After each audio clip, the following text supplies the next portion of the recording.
Buenas tardes.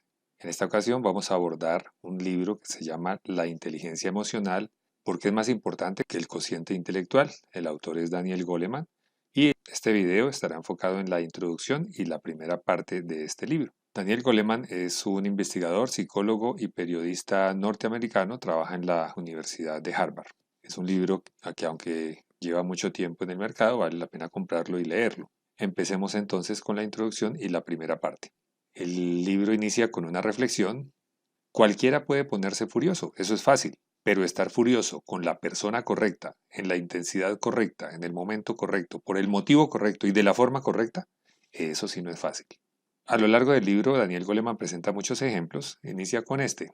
Alguna vez él se subió a un bus en Nueva York y entonces el conductor lo saludó. Hola, ¿cómo le va?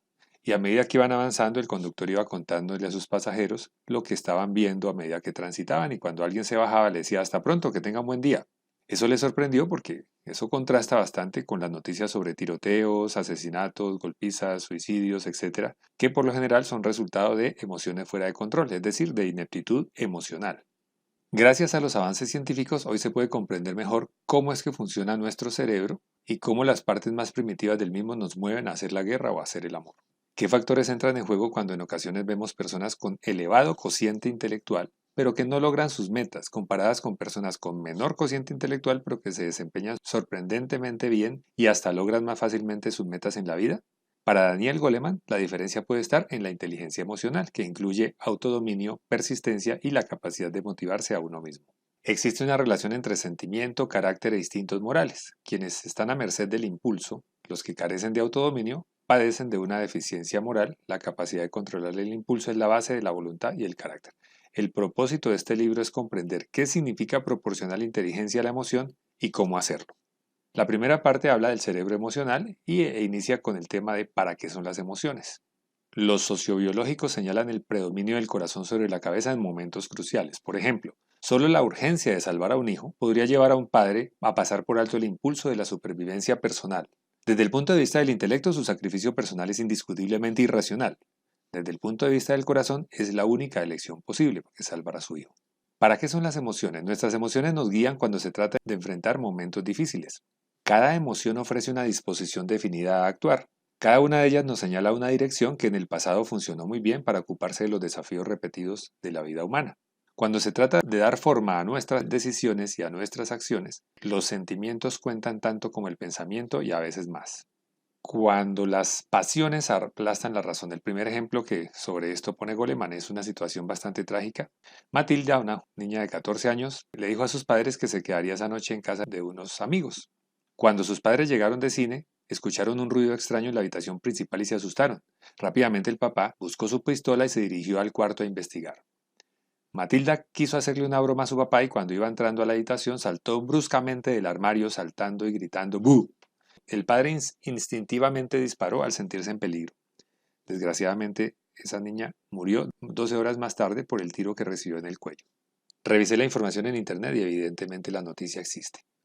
Un legado emocional de la evolución es el temor que nos mueve a proteger a nuestra familia en peligro. Ese fue el impulso que movió a este hombre a buscar su arma y defenderse del intruso que él creía que había entrado. Nuestras emociones han sido guías sabias en la evolución a largo plazo, independientemente de si algunos somos creacionistas, otros somos evolucionistas, en fin, o algunos tenemos una combinación de las dos o ninguna. Pero bueno, aquí Goleman recurre a explicar cómo evolucionó el cerebro hasta llegar a lo que tenemos hoy. Los Australopithecus vivieron por acá hace 5 millones de años, el Homo erectus por acá hace 1 millón de años, el Homo sapiens hace 50.000 años por acá y el Sapiens sapiens es una pequeña porción acá en el tiempo, en la línea del tiempo.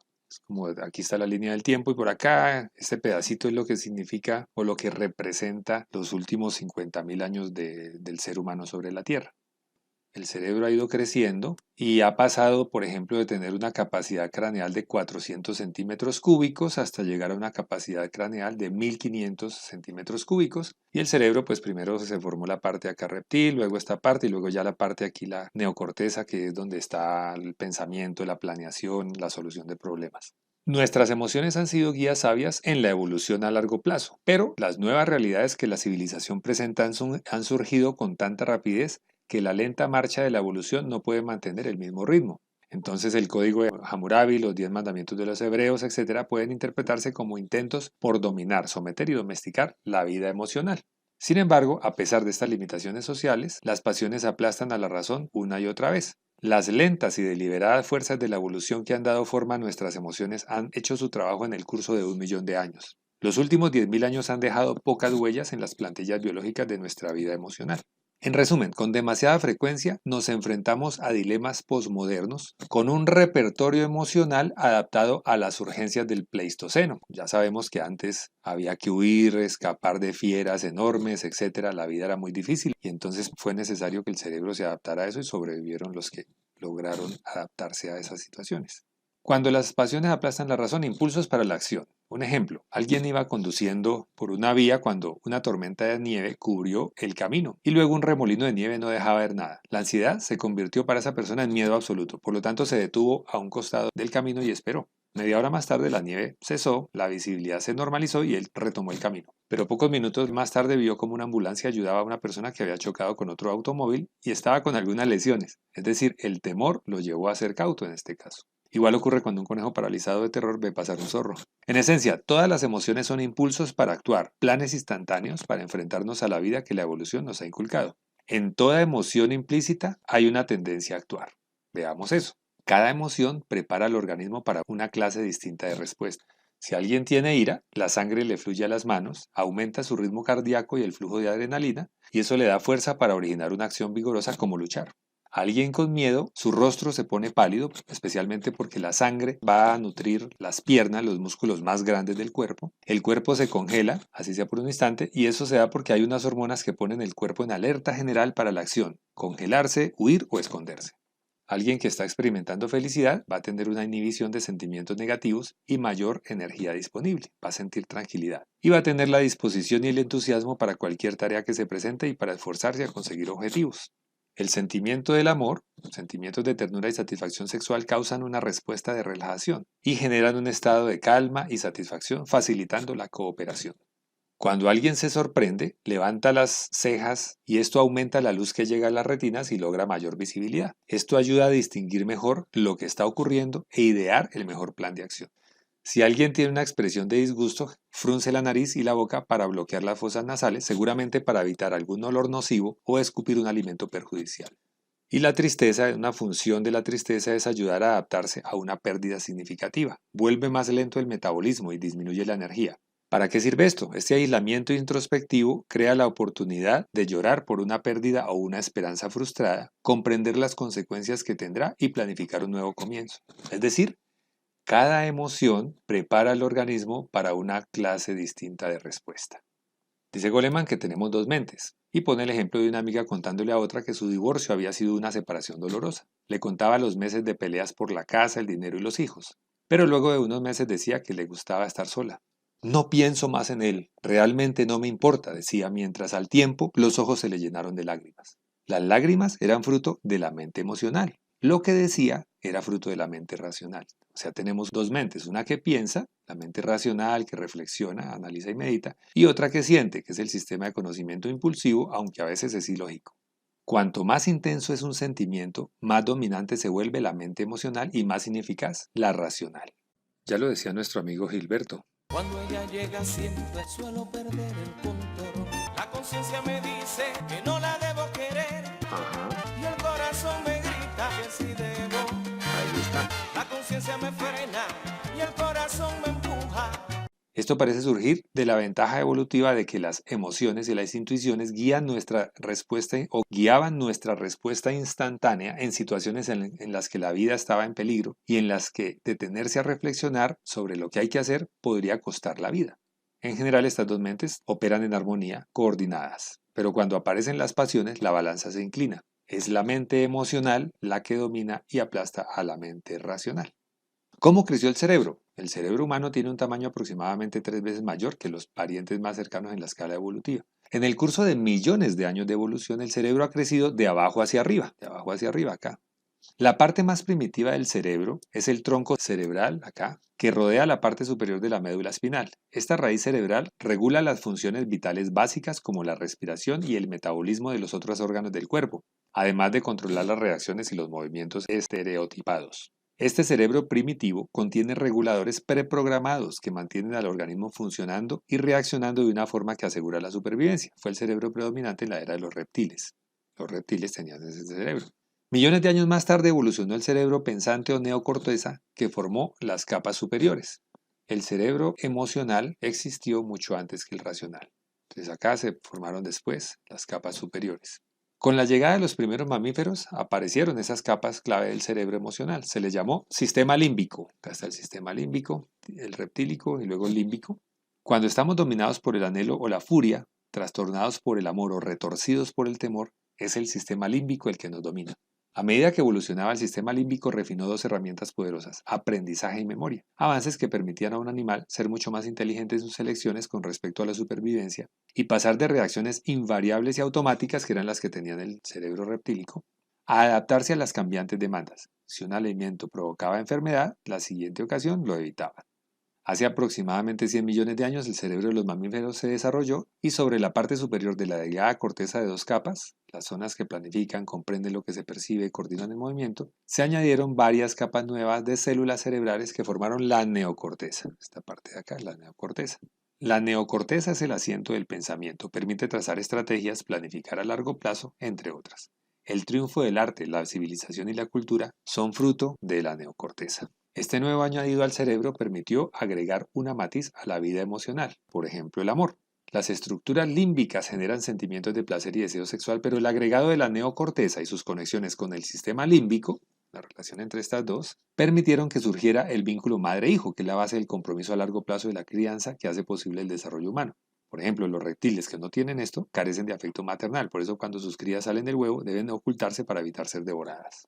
A medida que avanzamos en la escala filogénica, la masa de la neocorteza aumenta. Se produce un crecimiento geométrico en las interconexiones del circuito cerebral. Pero estos centros más elevados, estos de acá, no gobiernan la vida emocional.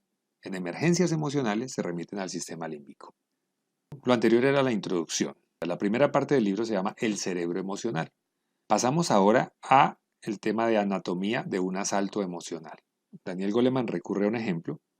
En agosto de 1963, Richard Robles, un ladrón que había quedado en libertad condicional, aunque quería alejarse del todo de los robos, decidió hacer el último para conseguir algo de dinero para su novia y su hija de 3 años. Entró en un apartamento que pertenecía a dos mujeres profesionales jóvenes creyendo que estaba vacío, pero allí estaba una de ellas de 21 años, investigadora de la revista Newsweek. La ató, robó algunas cosas y cuando iba saliendo llegó la otra persona, una maestra de una escuela primaria de 23 años. También la ató, pero mientras lo estaba haciendo, la otra, Janice, la de 21 años, le dijo que su delito no quedaría impune, que ella había grabado su rostro y que la policía lo atraparía y lo llevaría a la cárcel. Esto último hizo entrar en pánico al asaltante y perdió totalmente el control. Las golpeó con un sillón y luego las apuñaló. Después, 25 años más tarde, él se lamentaba: me volví loco, la cabeza me estalló.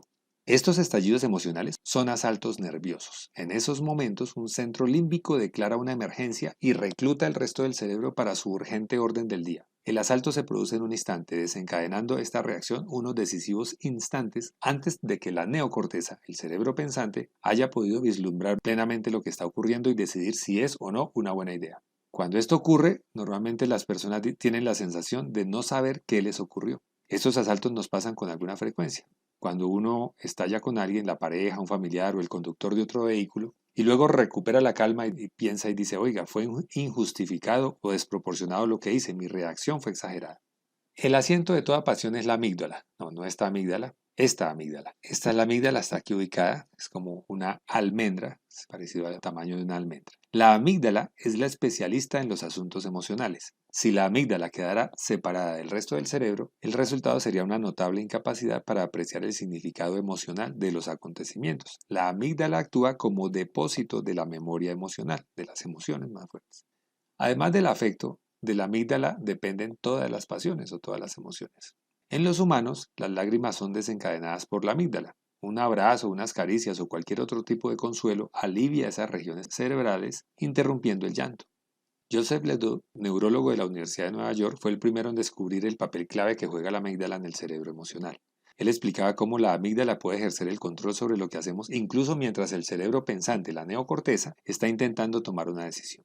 En momentos en los que uno se arrepiente de haber hecho lo que hizo o dicho lo que dijo, Es decir, momentos en los que el sentimiento impulsivo supera lo racional, el papel de la amígdala es fundamental. La amígdala es como un centinela psicológico que desafía cada situación y pregunta, ¿esto es algo que detesto? ¿Esto es algo que me hace daño? ¿Esto es algo que temo? Si la respuesta es sí, la amígdala reacciona inmediatamente, telegrafiando un mensaje de crisis a todas las partes del cerebro. Y cuando eso ocurre, se envían mensajes urgentes a cada parte importante del cerebro. Provoca la secreción de hormonas que facilitan la reacción de ataque o fuga, activa el sistema cardiovascular y los músculos. La memoria cortical se pone en marcha para recuperar cualquier conocimiento importante para la emergencia del momento, priorizándolos con respecto a otra serie de pensamientos. Un ejemplo que pone Goleman, una persona que estaba de vacaciones en Inglaterra, bajando unas escaleras vio a una muchachita mirando preocupadamente el agua con rostro congelado por temor y preocupación. Él, sin saber por qué, saltó al agua y se dio cuenta que aquella chica miraba con tanto pánico y preocupación a un bebé que acababa de caer al agua, y él pudo rescatar a tiempo al bebé. ¿Qué fue lo que hizo saltar al agua a aquel hombre antes de saber por qué lo hacía? Probablemente fue su amígdala. La amígdala es capaz de asaltar el cerebro.